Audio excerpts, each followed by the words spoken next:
Hello everyone, my name is Adela and I'm a branding and strategy specialist focusing on creative and passion-driven businesses. Over the next few weeks, we're gonna go through some of the exercises you should ideally be doing when you're starting a new brand or a new business. Although you can also actually do these exercises for an ongoing business if you want to have a stronger branding strategy. We're gonna be talking about brand profile, we're gonna be talking about customer persona, and we're gonna be talking about your brand message. Let's start with your brand profile. Your brand profile is the foundation of your business.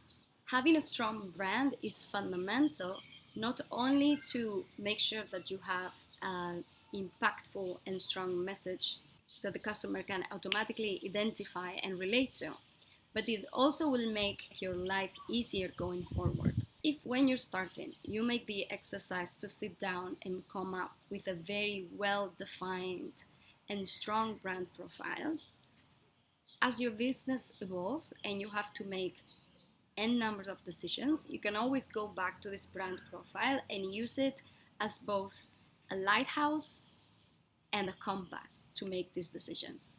If you have been watching the videos of the series, you will have noticed that I often mention the brand profile, and I often mention things like your mission, your vision, your values, etc.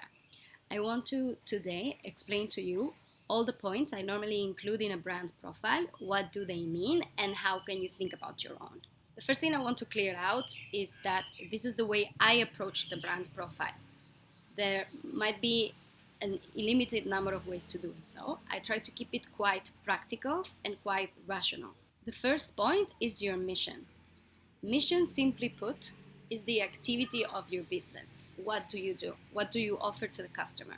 For example, I could say that my mission is to help creative and passion-driven entrepreneurs build a strong brand and find their place in the market. You want to keep your mission statement clear, attractive, and to the point. Then you have your vision. To come up with your vision statement, you need to think about where would you like to drive your business towards?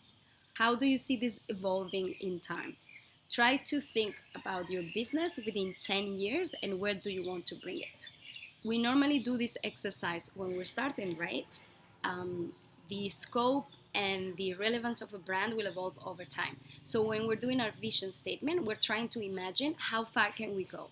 How much can we achieve with this brand? Where do you want to position it in the future? Once you have your mission and vision, think about your brand values. Your values are non-tangible, ethical and moral principles that sustain your brand.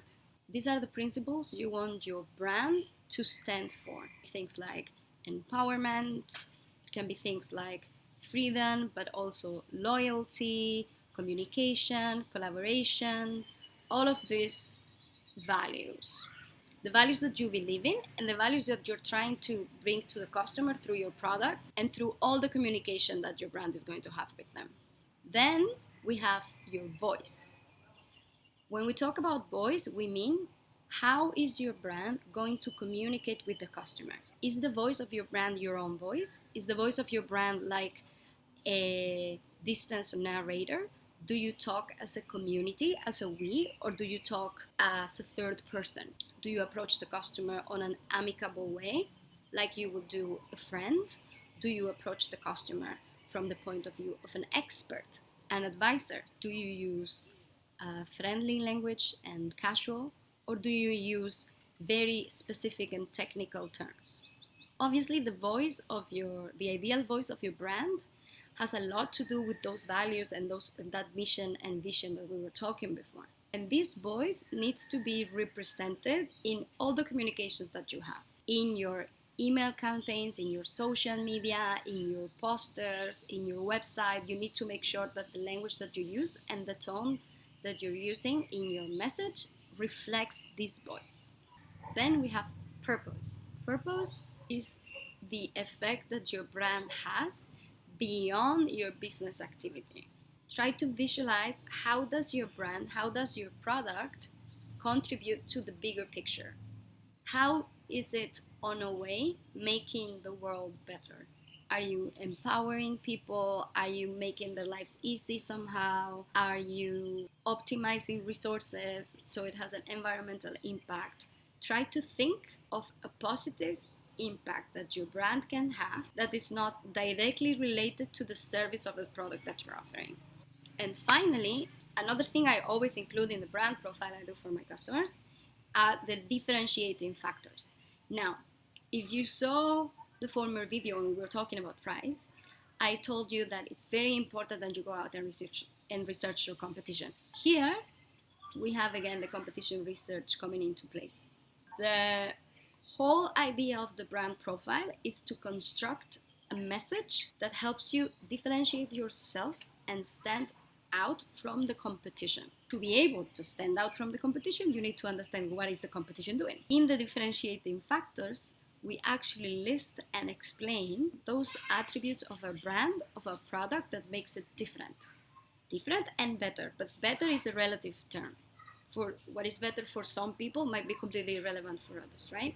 So think about those things that make your brand different, that will make one specific customer, your ideal customer, but that we will talk about in another video, will make your customer choose you and not any other brand.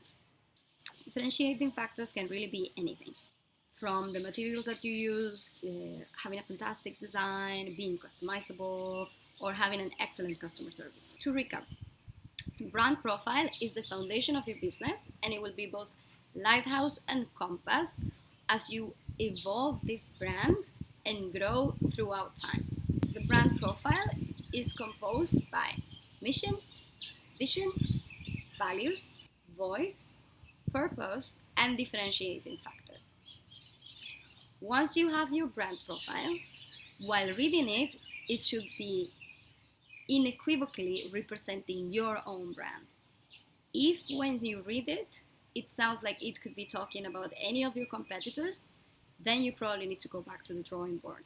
Next week, we will continue talking about the brand profile, as I will point out the main benefits of a strong brand profile for you, for your customer, and for your team.